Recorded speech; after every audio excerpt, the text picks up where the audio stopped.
We don't need oil. We have all the oil we need for ourselves. It's one of the great assets that we have. We have double, more than double, what anybody else in terms of oil production. We're at more than double any other country. So we don't need it. That, of course, is the President of the United States, Donald Trump, asserting that America has more than enough oil. Well, our guest today on Strait of Tel Aviv and Beyond doesn't quite agree with the president. I had the opportunity to speak with Michael Rothman almost 1 week ago. He is the founder and president of Cornerstone Analytics and a man who has been immersed professionally in analyzing the global oil markets for more than 40 years. And today he does that for the Strait of Tel Aviv and Beyond.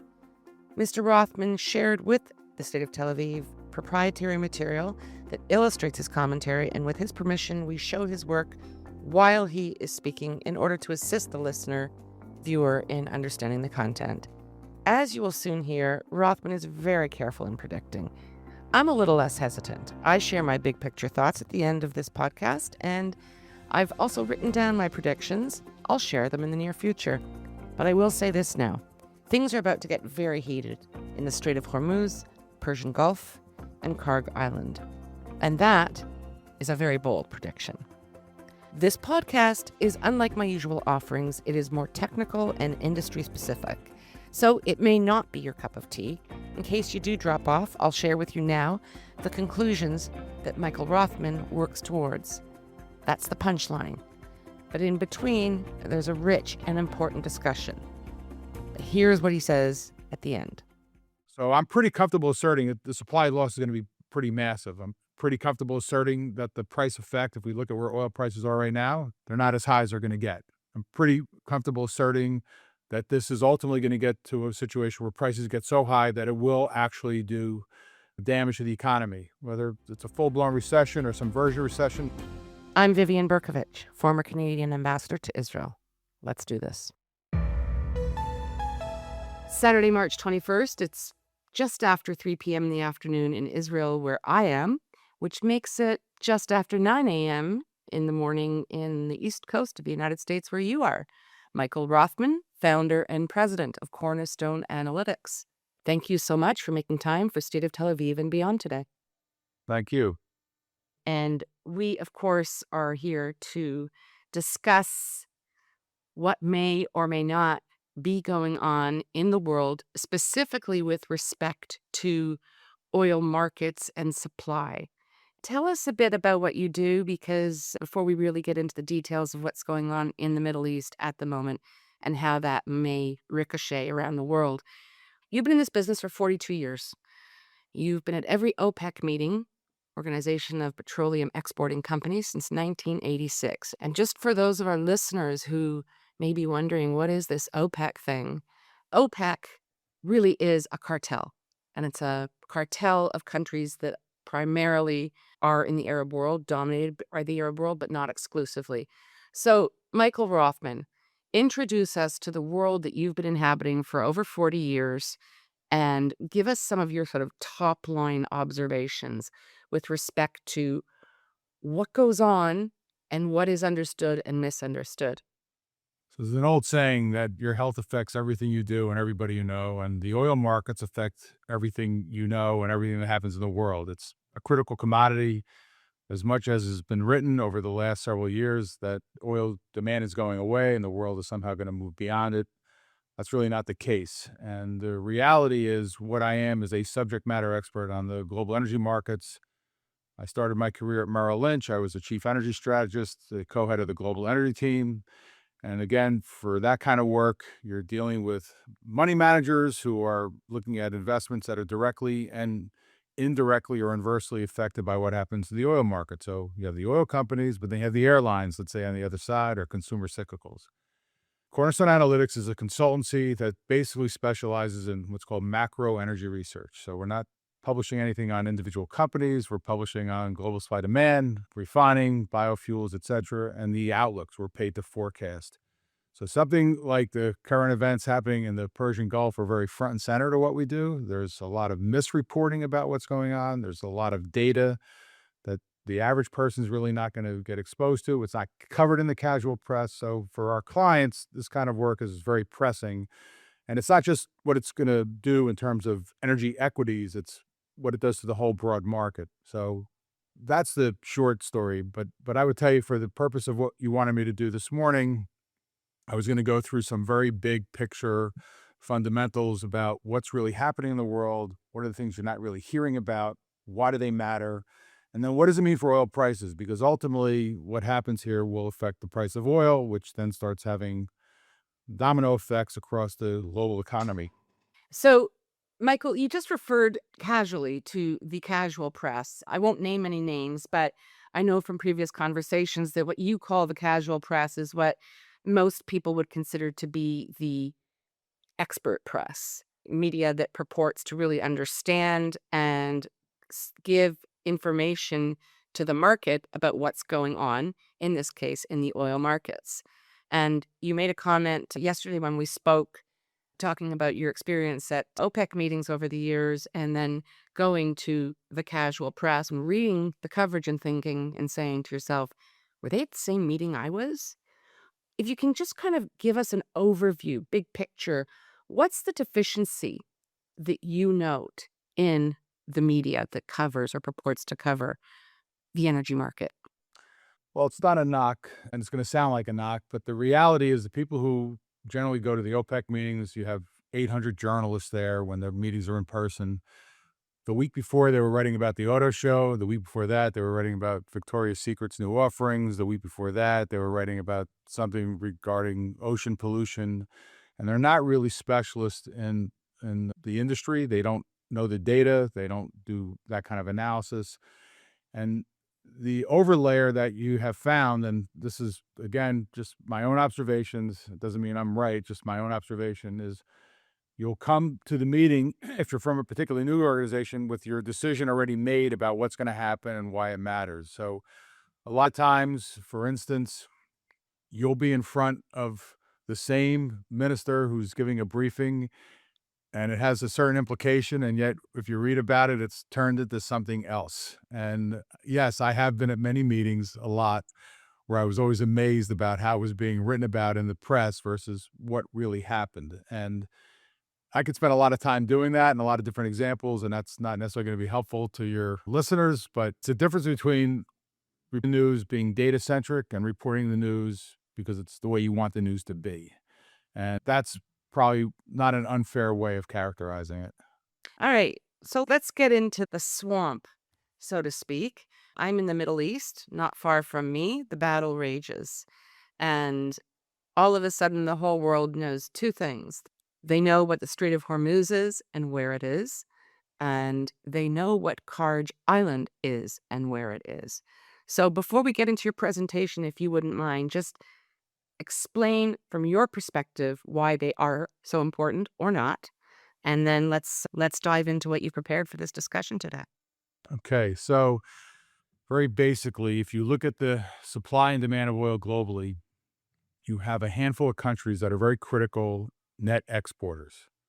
The Middle East is the highest concentration of those countries, and the bulk of oil that's moved internationally flows through basically a 2-mile waterway. So you'll hear about the Straits of Hormuz, but where it matters for the oil markets is the shipping lane, which is only 2 miles wide. So while the straits may be 16 miles, give or take, wide, there's literally just a 2-mile wide passage for these tankers to get through. That's why everyone now knows what the Straits of Hormuz are. They heard about the Straits of Hormuz if they were alive, based in 1979, 1980, when we had the Iran Revolution, fall of the Shah, the start of the Iran-Iraq War, which was in the fall of 1980, etc. Hasn't really been focused on for a long time since, although, not to be a nerd, if you were doing this, you heard about it in 1984 when the tanker war started. This was a phase of the Iran-Iraq War. So it's a critical volume of oil. There really isn't the ability to get it from anywhere else. You don't have enough spare production capacity in the world to offset lost volumes that would go through this waterway. And because it has been impeded, because traffic has been brought to a trickle, it starts having implications for the physical availability of oil, which is why this is something that affects everything that you know about and everyone you know. And Kharg Island? Kharg Island is the principal export hub for Iran. Again, if you were doing this in the 1980s when the Iran-Iraq war was going on and I was using Exocet missiles to try to debilitate the island and its capabilities, other than that, you really haven't heard about it up until within the last week. But 90% of Iran's oil exports move through that facility. Those oil exports average about 2.65 to 2.75 million barrels a day. Most people watching this, unless they do oil, that number doesn't mean anything, but take my word for it, that's a pretty significant volume of oil to be impacted. And then there is a secondary factor, which is something I thought I would talk about when we go through some of the slides that I prepared for this morning. And it's what happens if Iran's oil exports are interrupted, because there is a knock-on effect about what it does to their reserves and their production capacity. And we could talk about what happened in 1978 when the oil worker strike happened and Iran's production, which was about 10% of the world's total at the time, 80% of it went away. And it took little more than 10 years to raise production up, and it never got back to its pre-shutdown levels. They lost production capacity, a significant volume of production capacity. So it's not just one thing here. There are effects that carry through past the initial issues. Okay, Michael Rothman, take us through your presentation. So I prepared a deck in anticipation of what I thought would be the main issues people would want to hear about, who are your audience. And we're going to start with the issue of the supply risk. Now, again, I know this is not an oil audience, so we're going to treat this pretty straightforward, try to keep jargon down to a minimum. But for the oil market, the issue at the get-go when the hostilities began was the concern about a loss of oil supply.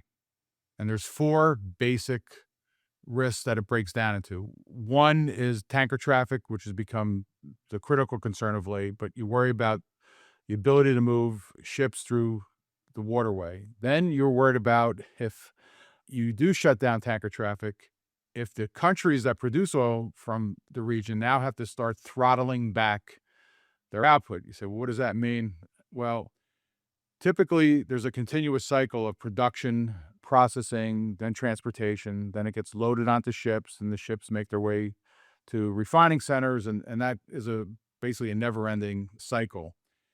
If I cannot load the oil I'm producing onto ships, what happens is you start filling up your domestic storage, which is pretty finite.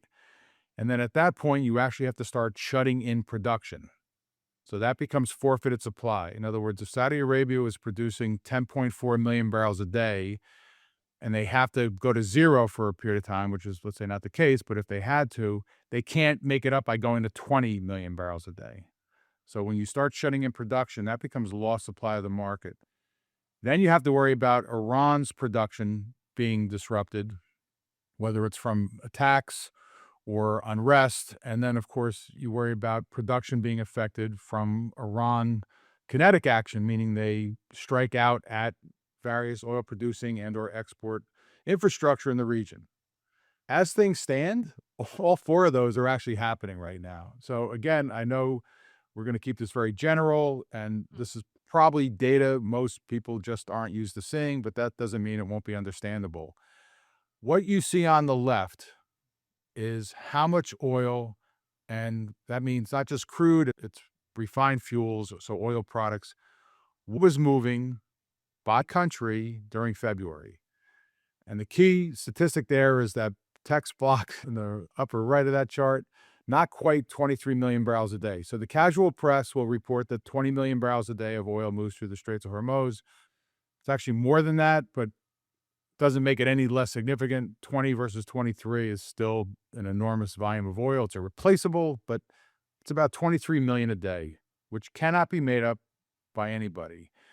And then if you look at what we call forfeited output, which is now production that we're estimating is being shut in because you are not able to load tankers and you have at this point filled up your domestic capacity. And you could see that these add up to roughly, I think it's like 17 million a day. I put a special bar in there. It's colored differently and it merits some attention, and that's liquefied natural gas that would normally be coming out of gutter. Say, why is that getting a special bar? Well, that plant produces the equivalent of about 1.7 million barrels a day of diesel fuel. So if you look at liquefied natural gas and how it's used, most of it's power generation. If you can't use that, you're going to use diesel. You may use another type of oil product called residual fuel. It doesn't really matter in this case. The reason that caught attention literally day one for the work that we publish and what's going out to various concerns is if you look at what happened in the initial 24 hours of the market behavior, I think the price of crude oil on day one went up $5 a barrel. The price of diesel fuel on day one went up by $15 a barrel. It was immediately viewed as something that was going to affect global diesel supply. So even though this was happening in the middle of the Middle East, I can promise you that the price of diesel fuel in Topeka, Kansas went up pretty sharply, that the world markets are all linked. So this is literally an assessment of oil supply that's basically being lost to the market. And that matters because it's going to affect price. So then you say, well, are there workarounds? And there's two countries that have the ability to try to move a portion of their oil not through the Persian Gulf. Saudi Arabia built a pipeline 45 years ago. It's called different things. We call it the East-West Pipeline. It can move about 5 million barrels a day. If you look at the analysis on your right, you'll see that their exports were basically about 9 million barrels a day. So it's not going to be able to handle all of that. After Abqaiq was attacked by drones in 2019, they were able to temporarily flow close to 7 million barrels a day through that line and through a much smaller pipeline that usually moves petroleum liquids. Actually, they're called natural gas liquids. We don't know if that was a sustainable level of throughput. We can assume it is for the sake of making the numbers less scary. But the pipe's rated for 5 million barrels a day. The other pipeline's rated for about 300,000 barrels a day, which means some portion of Saudi exports, and they are the largest oil exporter in the world, are not available to the market. And the Saudis, and the reason for the title of that particular chart is Saudi Arabia views itself as part of their national identity to be a reliable supplier of oil. And this is why they haven't publicly made any announcements about force majeure. I think it's coming, but it's a pretty significant loss of supply because no one has the ability to make it up. The other country is the United Arab Emirates. I'll never say it right, but it's the Habshan Fujari pipeline. It can move about 1.6 to 1.8 million a day, about half of their exports. It avoids shipping through the Gulf. That's it.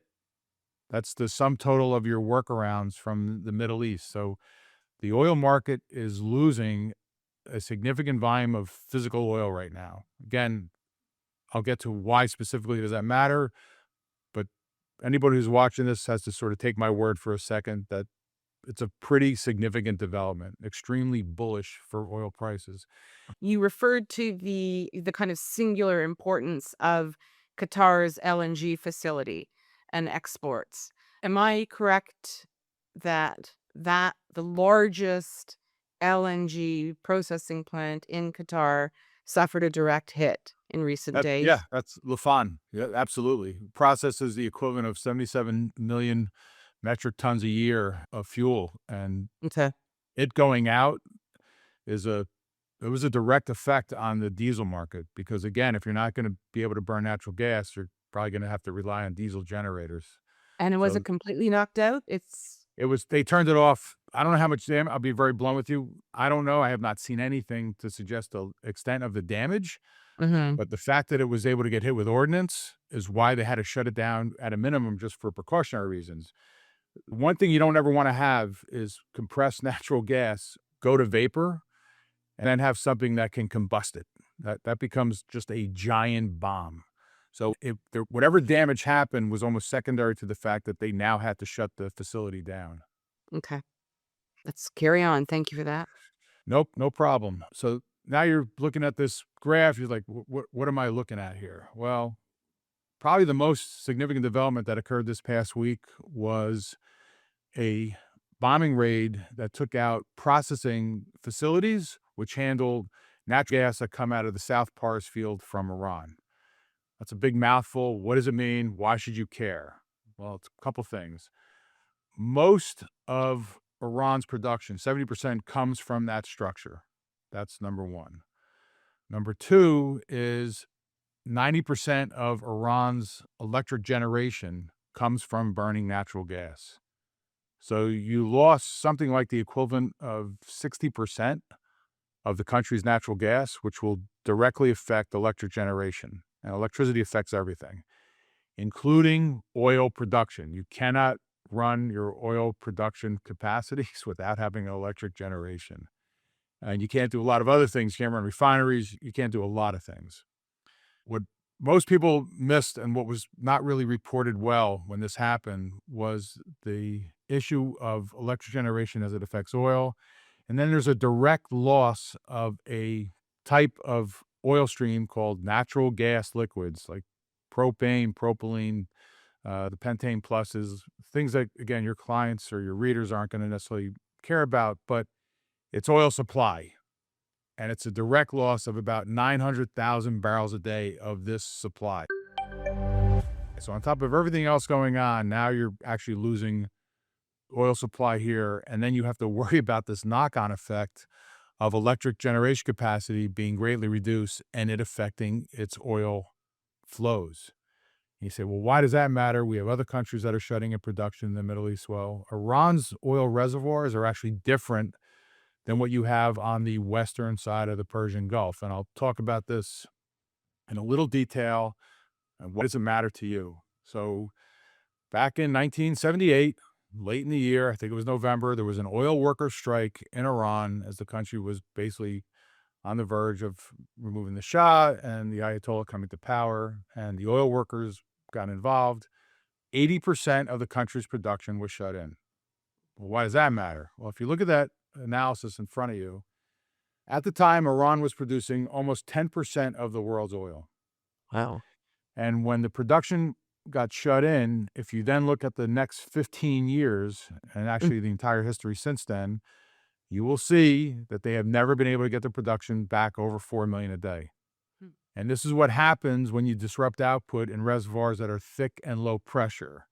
In the western side of the Persian Gulf, southern Iraq, Kuwait, Saudi, Qatar, Bahrain, Oman, the UAE, the reservoirs are shallow and high pressure. That's the kind of a reservoir that's actually easier to produce from. It's easier to get to. It's less difficult in terms of the geologics and removing oil from it. I just probably made every geologist who might be watching this, roll their eyes, but that's the way of trying to think about it. Well, if you look at the history of OPEC and you go back to when they first had quotas in 1983, the one thing that will become very apparent is that Iran never actually participated in any OPEC production agreement ever. Why? Because if they reduce output, it becomes something of a Herculean task to then raise output. The reason this is linked to that previous slide is with PARs offline and the loss of natural gas production, the likely effect that it's going to have on electric generation, you are worried now about not just losing production, but permanent loss of capacity. And that's in an oil market that was already structurally tight. So that's the implication beyond just the near term that matters. Is it too early to really make that assessment? Yeah. We don't have any data even for March production rates. We won't see that. I'm looking at my calendar for like another 3 weeks. But the reality is PARs going offline looks like it's going to have an effect on their output on top of everything else that's happening with regards to shipping. So you say, hey, I read in the paper and saw on the news that there's going to be this big emergency oil inventory release from the OECD countries. And that's true. It's the largest emergency sale ever offered. The headline number is 400 million. The real number is closer to 300 million. That's why I put the text in there. Like the pledge made by the UK kind of did a head shake because they don't have any emergency oil to release. So I don't know what pledging 14 million barrels was meant to do. It's kind of a bad joke. But if you compare the amount of oil that may come from this emergency inventory release, it's kind of an injection of supply. And you look at what's the forfeited supply, that 476 million barrel a day number, which when I ran the math, we assume that shipping out of the Persian Gulf, the oil that's traveling through the Straits of Hormuz, was only going to be impacted for 4 weeks, which is sort of heroic and stupid at the same time because there's nothing to suggest it will only be 4 weeks. But even with the largest ever of these emergency inventories, you're still going to have this giant loss of supply to the system. And yes, throwing deck chairs off the Titanic is kind of the appropriate way to describe it. The other thing, which again is probably a little overkill for most of the people who are watching your podcast, is that historically, every time you release emergency, prices go up. So the release is designed really to try to keep the price of oil down, but without exception, these releases see the price of oil rally through the release of this emergency stocks. 2022, of course, is the most recent example. So when Russia went into Ukraine in 2022, the OECD countries made what was then, not till this one, it was then the largest ever coordinated release of SPR stocks. That's the bigger chart on the right side. And without any actual loss of supply, without any real problems, no production events, etc., and you're dumping SPR crude in the market, the price of oil doubled. We went from around 70 to 140. So this idea of releasing SPR crude as a way of keeping gasoline and diesel prices down, etc., doesn't work. Hasn't been an example where it's actually been the case. I want to just jump in with 2 points of quick clarification Sure. before we move on too much. You mentioned that in 1978, when the Iranian oil workers went on strike, just in the very chaotic pre-revolutionary phase in that country, up until that point, Iran had been supplying the world with approximately 10%. Their production accounted for 10% of world oil supply. Okay. What I was curious to ask was, what percentage of the supply has Iran achieved since? Currently, Iran's responsible for about 4% of world oil Wow. supply. Okay. And the other question, Michael, if you don't mind, is Well, you're talking about this. I mean, it sounds somewhat performative, but this OECD release of reserves, I'm assuming it's to alleviate a shortage, right? Supply is low. And I'm a layperson in this world. So to me, I would think, okay, well, if you're putting more supply into the market, that will temper price increases. And you say the price just keeps going up and up and up. Is it modified the increase by the release of reserves? so here's the thing. There's not a reductionism here is not quite going to work. I'll tell you why. In Okay. 2022, the most recent situation, there was a report issued by the International Energy Agency basically stating that the world was going to shun 3 million barrels a day of Russian oil as a reaction to its invasion of Ukraine. That was the report. It didn't happen. When it was being written about at the time, we spent a lot of our own time writing about the fact that this was basically a false statement. Because if you looked at the global oil supply and demand system, the world could not shun Russian crude. There wasn't the ability of other countries to make up for that volume. Yet that story became the justification for what at the time was the largest ever release of emergency stocks. And the simple truth of the matter is that if you look at the global oil supply and demand system, it's structurally much tighter than people want to believe it to be. And for instance, in August of 1990, when Iraq invaded Kuwait, the world overnight lost 4.2 million barrels a day of supply. Those were the net exports of those two countries. They went away. It was like the switch went off and the lights were out. The rest of OPEC was able to make up for that lost supply within 3 weeks. So there was never any physical hiccups in the oil market. Refiners kept getting all of the barrels they needed to turn them into the fuels we use. There was no disruption because there was plenty of spare capacity to make up for that lost oil. In 2022, if you look at all the countries that can produce oil in the world and you look at who has spare capacity, which is really ever just the OPEC countries, there was not enough oil in reserve, production and reserve, to make up for that 3 million barrels a day. The number was somewhere down by about half of that at the most. So the assertion that the world was just going to stop buying Russian oil was based on a lie. It was based on this view that there was all this extra spare capacity.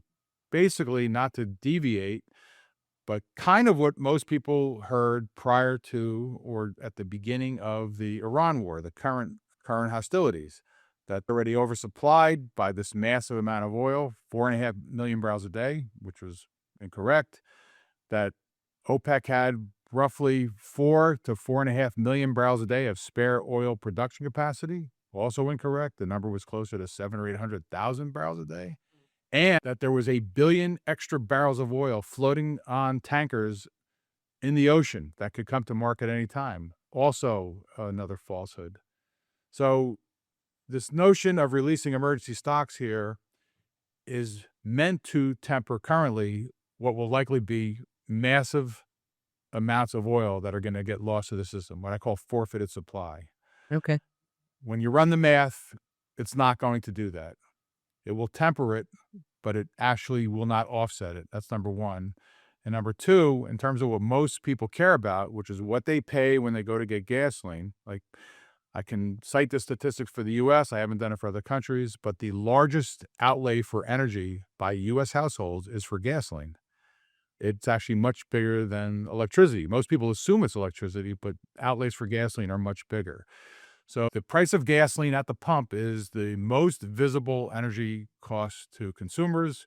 We've seen prices at the pump over the last couple of weeks go up more than $1 per gallon, which is a pretty dramatic change. It's actually the largest ever change in that period of time in the entire history of retail prices. Okay. So this idea of, why these graphs is to get to the point that the idea of this notion that you're going to release emergency stocks and that's going to keep the price of oil down, there's no data to back that up. It's just the opposite. Price of oil rallies through it.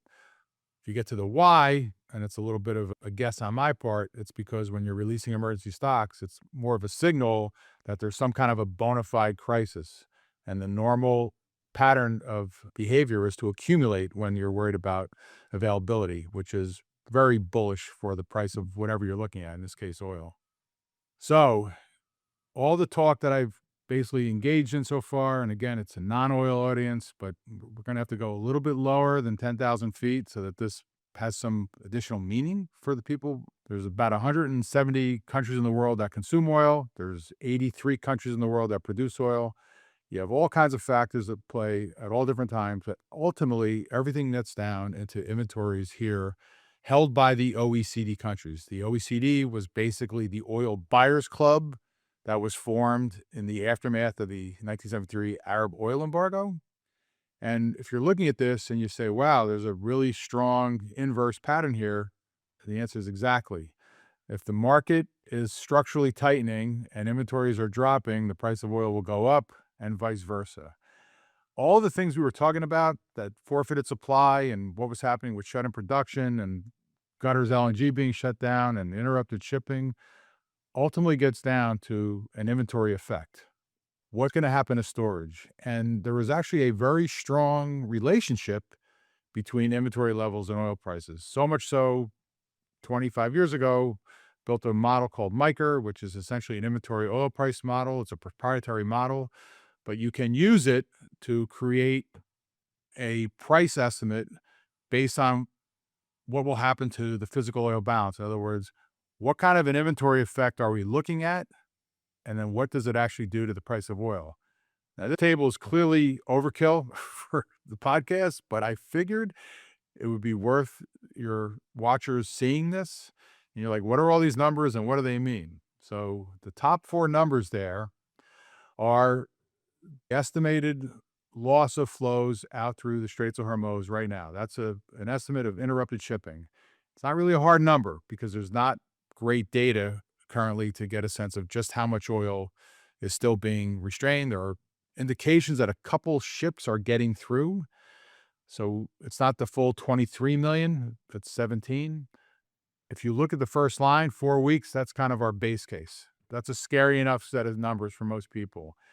The 308 million number next to it is the offset, assuming that all of the SPR sales that can take place that were announced actually happen. So we're just assuming 308 million barrels is going to come out of emergency stocks and to offset this loss. When you start looking at that interrupted shipping going up just a couple of weeks at a time, you can see the net loss is getting massively big. And if you plug that inventory change into our model, that's the end of year oil price. Now, we were already out of consensus with our view, and I know this is not built around consensus, not consensus views, so it doesn't matter. But most people thought the price of oil was going to stay under 60, go lower, etc., which is completely opposite of the way we saw things. But that's secondary. If you look at that loss of supply being extended and what it does, no other effects, you start getting these, wicked high oil prices. Then, per one of your early questions about Kharg Island and the saber rattling coming out of the White House about visiting devastation on that facility, which I think is probably close to a zero probability. The last thing we sense that this U.S. administration wants is a rocketing high price of gasoline at the pump. I just don't see that as a realistic scenario. So I label it saber rattling. But let's just say I'm wrong. All right. I'm not an oracle. Let's just say I'm wrong. And you start looking at a loss of exports on top of just the 4-week interruption in shipping. In other words, there's an accretive loss of supply. So we're not looking at extended losses of shipping. We're just going with what we thought was the minimum 4 weeks. And then we start looking at losing Iranian exports.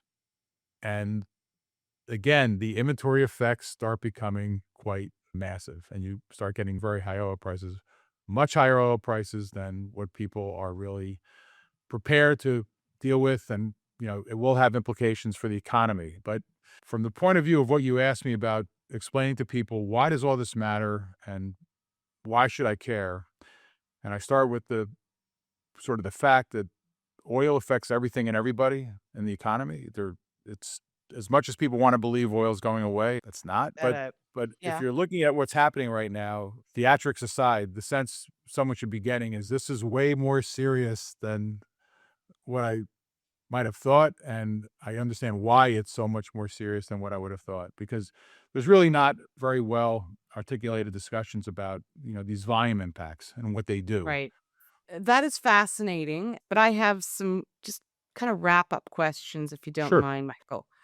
Kharg Island, there's a lot of information out there, and it's impossible to keep up, certainly from my end and where I live. It feels like we're drinking out of 200 fire hoses a day sometimes. But my understanding is actually that even if it's worse, this administration has not threatened to destroy Kharg. It has destroyed and attacked some of what they say are military reserves or operations on Kharg Island. But there is talk about U.S. and perhaps other forces occupying Kharg Island. And the intention of that, my understanding is, would be to free up oil so that more could move through the Strait of Hormuz. But I mean, that's all, I think, outside of your bailiwick. It gets much more into military capability and strategy. And I will be turning to one of my regular pundits for that, because there's a recognition that the Strait of Hormuz, that chokehold, has to be released. It has to be opened up. And I'm So, thinking that what your clients, and if there are governments among them, what they're coming to you and asking is exactly what I'm going to ask. So, what does it all mean, Michael? Where is this going? How do we plan our economies? What do okay. you tell them? So, a couple different things. The notion of occupying Kharg Island and somehow translating that into opening the Straits of Hormuz, you might have a better shot finding, a leprechaun or a unicorn or something like that. That's kind of fantasy level material. We've think versions of that story, I'll call it a story, since Saddam was deposed in 2003. And the notion is you remove Saddam as leader of Iraq, and we're going to get in there, and we're going to raise Iraq's oil production to 8.5 million barrels a day. That was the chatter, and it never happened. And I kind of remember laughing when I was told that by someone very senior who I thought should have known better. Then you'll hear a version of that like, Maduro's gone, we're going to go into Venezuela, and we're going to liberate billions of barrels of oil. And again, guys like me who just say, okay, that's just really not correct. It's a multi-year process at best case. It assumes hydrocarbon laws are written. It assumes all kinds of other things would have to happen, et cetera. So Talk about taking over Kharg Island and then translating that into more supply is really problematic. The stories that were being purported early on in this was pointing to the fact that A, it was a low risk, B, it was something Iran would not be able to do because their military capabilities were going to be degraded so quickly, which clearly has not been the case. Their ability to attack neighboring countries who were supporting U.S.-Israeli actions was going to be limited because, again, their offensive capabilities were destroyed. And here we are 3 weeks later, and you're no closer to that than you were 3 weeks ago. Despite, I get briefings every day about different activities that are happening and what were supposed to be degraded capabilities, and then you still can't move ships through it, etc. So I'm not going to overplay it, but I think the notion of Kharg Island and its significance from our perspective and what probably most people that I deal with care about was, would it actually get destroyed? And the situation where that to happen is so unpalatable that I put it at a near zero risk. Now, hitting something that might be a military capacity on the island as opposed to something that affects oil exports, look, that's really not it's the issue of hitting pumping stations, tank farms themselves, or the ability to then pump oil onto ships, the berths that load the ships. Then we have a different story to worry about. So that's kind of one. Number two, in terms of how does this end? Because there's so much fluidity in the data, a lot of times, which I do because you have to say it's a guesstimate or an estimate because we don't really know hard data yet, and we're very focused on data when we do this kind of work. But the way it looks to me is this ends, and we've had our discussions with our clients already about what's the price of oil that kills demand, which means killing the economy.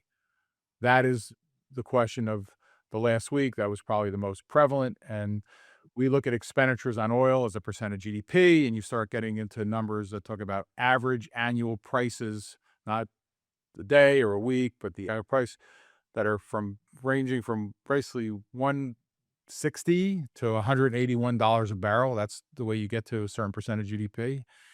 And at this stage, it's probably somewhere in the middling probability where you have to really worry about that, because this loss of supply looks like it will be massive. Demand is still actually chugging along. You look at indicators like global air traffic, and they are very robust. You say, why would that matter? Jet fuel demand is only a small percentage of total oil use, and that's true. It's like 7.5% or 8%. But in jet fuel demand and changes in air traffic are very highly correlated to total global oil demand. So in terms of real-time indicators, the world is still consuming at a very strong clip. So when you start losing supply and that bubble finally works its way through the system and inventories start coming down really sharply, the price impact is going to be pretty leveraged. And I doubt this is going to be over in a week. I doubt all this oil is going to be liberated quickly. There's going to be a very significant, really dramatic loss of physical supply to the market. That portends a lot of bullish pressure. And bullish pressures for oil is bad pressures for most other things. And bullish pressure for oil means higher prices. Correct. And China also gets, if I'm not mistaken, the most of its oil supply from Iran. Think they were Iran's largest customer. I think the number, and if I'm wrong, I'm sorry, I think it was about a fifth of their imports were coming from Iran. Okay. That's the math.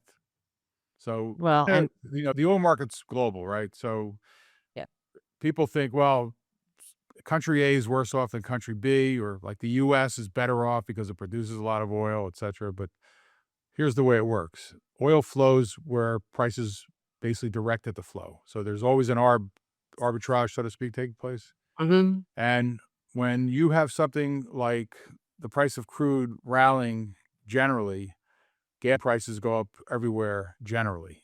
Doesn't matter one market or the other. That's kind of a false hope. In the current environment, China is the largest oil importer in the world of crude. They're the largest importer of crude in the world. You want to guess who the second largest importer of crude in the world is? Do and I don't, but I'm going to go crazy here. Go ahead, go crazy. Who do you think it is? It's either going to be, I'm going to say the U.S. It is. U.S. is the second largest crude importer in the world.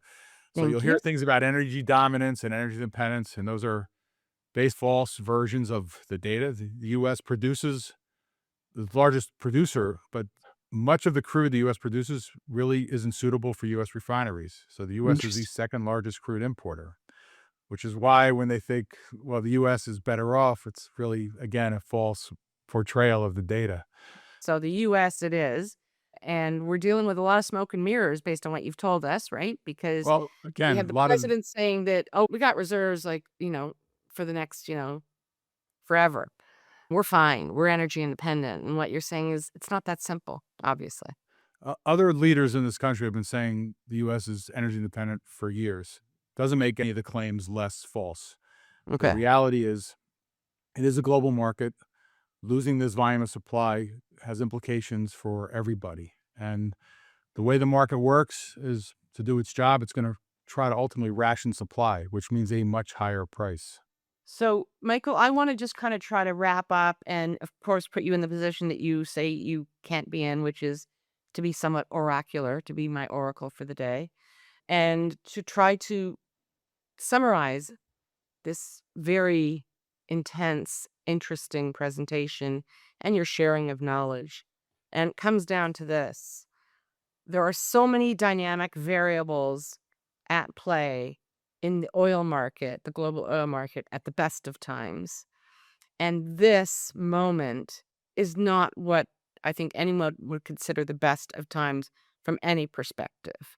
And the conflict in the Middle East has its own kind of craziness. There have been so many things that have occurred that no one anticipated. And just, I think yesterday we learned that Iran, in fact, has missiles that have reached a much greater distance than anyone believed to be true, proving that, in fact, they can reach Europe. So we have the very dynamic oil market, which is global. We now have this very significant conflict in the area where much of the world's oil is produced and it's unable to come out.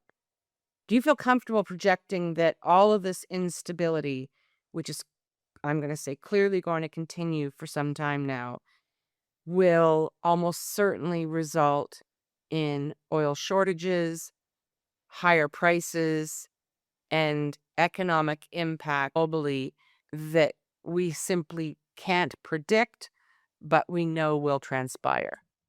So, predicting's a dangerous business, yet that's what we're paid to do. And you want to always avoid getting into discussions about what I call normative economics. This should be or that should be. We have to deal with what is.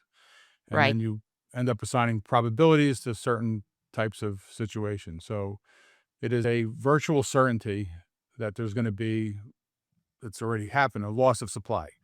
Right. Then you start getting into scale.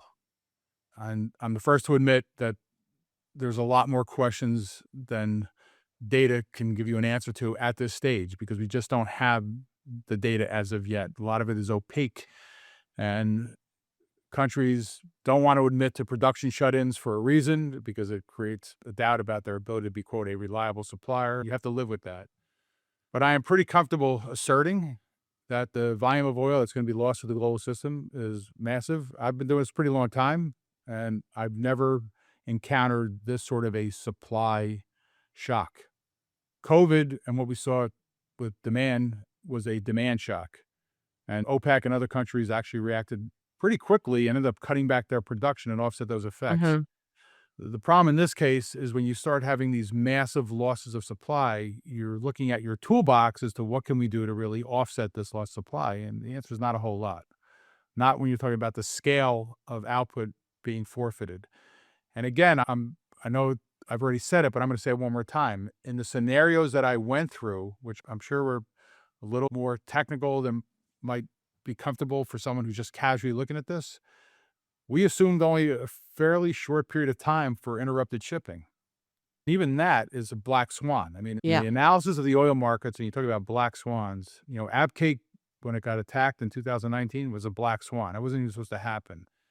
The Straits of Hormuz being shut down, which you've heard about for 50 years, wasn't really supposed to happen, yet it did happen. And now you're dealing with the fallout of this oil that's being lost to the market, creating kind of this bubble that's going to travel through the system, shut in production, which is another issue, then recovering from that. And then, of course, this past week, this loss of natural gas in Iran and what that's going to do to their electricity and then their oil production. Hmm. So I'm pretty comfortable asserting that the supply loss is going to be pretty massive. I'm pretty comfortable asserting that the price effect, if we look at where oil prices are right now, they're not as high as they're going to get.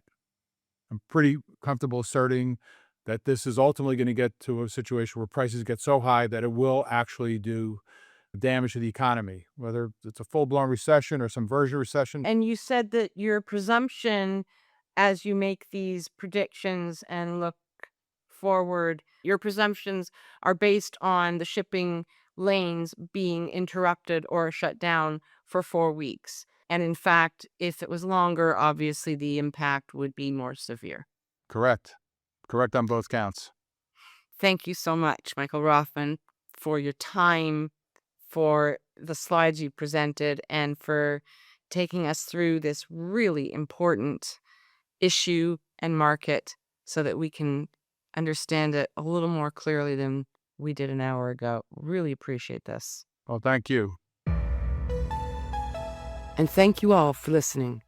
This has been an intense podcast, I'm sure, for many who are not accustomed to working through graphs and economic data, and you may want to review it in part or whole a second time. Thanks again to Michael Rothman for being so generous with his time and work. And please note, the proprietary slides shown on the screen may not be produced or used without the permission of Michael Rothman of Cornerstone Analytics. I'm recording this final bit on Thursday, March 26th, after a pretty intense week so far in Israel, and a pervasive and building sense that something big is coming in the war with Iran and in the Strait of Hormuz. I'm always careful when it comes to predictions because the odds of being correct in the Middle East are dreadful at best. But I will say this. Negotiations with Iran are a non-starter. Iran is an ideological, absolutist regime with everything to lose and nothing to gain by compromising. The regime in Iran does not care about the suffering of its own citizens. So taking on America is really appealing to this regime. And winning, beating America, even better. What's winning in their eyes? Standing, remaining, staying in power, carrying on to see the next day. Just as we saw with Hamas, there's a very different concept of victory that prevails in the mind of an Islamist. Furthermore, what we know is happening, and we're paying very careful attention to in this part of the world, is that significant military assets of the United States Marines are being moved to the Middle East, within striking distance of Iran. Israeli airspace is almost totally sealed.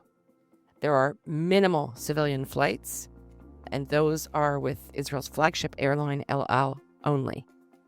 Most flights for civilians have been canceled at least until mid-April, and there are other restrictions on air travel. This is unprecedented, as is so much about this time. And that, dear subscribers, is a wrap.